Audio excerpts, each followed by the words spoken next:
September 11th, 2001 marks a date forever etched in the archives of history. But to truly grasp the magnitude of this day, we must first rewind the clock. The late 1990s saw an increasingly complex world. Geopolitical tensions simmered, radical ideologies took root, and acts of terrorism began to change the landscape of global security.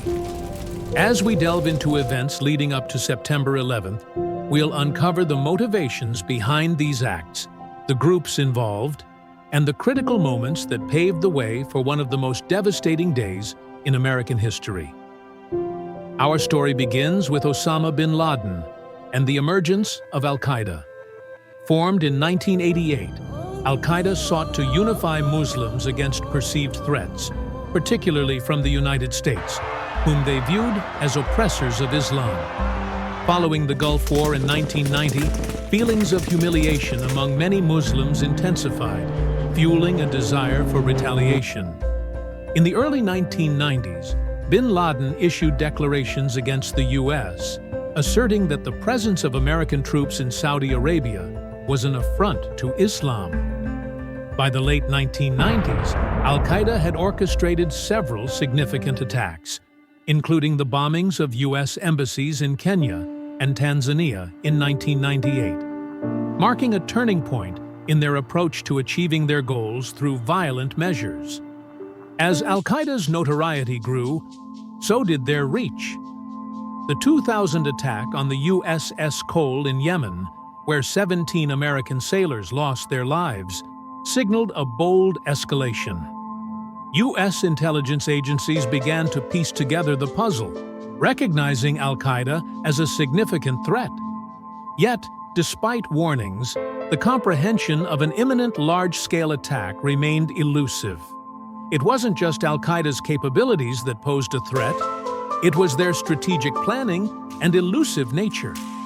The urgency for robust counterterrorism measures was apparent, but the fight against terrorism was complex and fraught with political realities. As threats escalated, the planning for one of the most ambitious attacks in history began. In the late 1990s, Al-Qaeda operatives like Khalid Sheikh Mohammed envisioned an audacious plan to hijack commercial airplanes and use them as weapons against high-profile targets within the U.S.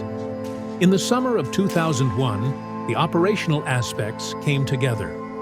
19 hijackers, trained and motivated, boarded 4 flights on that fateful Tuesday morning.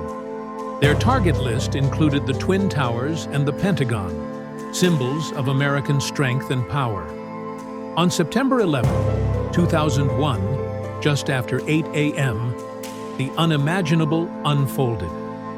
American Airlines Flight 11 crashed into the North Tower of the World Trade Center, followed shortly by United Airlines Flight 175 striking the South Tower.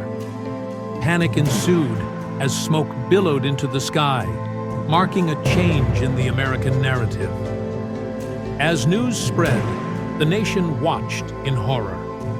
At 9:37 a.m., American Airlines Flight 77 hit the Pentagon, and United Airlines Flight 93, presumably aimed for another target, crashed in Pennsylvania thanks to brave passengers who fought back against the hijackers.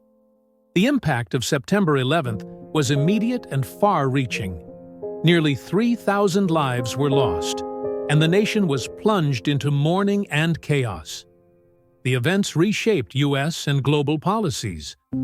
The American public demanded answers, and the government responded with military action in Afghanistan, targeting Al-Qaeda and the Taliban. As time passed, the profound sadness of the day transformed into resilience. Survivors, families, and a united nation came together to remember the lives lost, while also confronting the challenges of future security and foreign policy. The legacy of September 11th remains with us to this day. It serves as a reminder of the human cost of division, the challenges of understanding one another, and the importance of unity in the face of adversity. This tragic event reshaped a generation and continues to influence policies security measures, and our collective consciousness as we strive for peace in a complex world.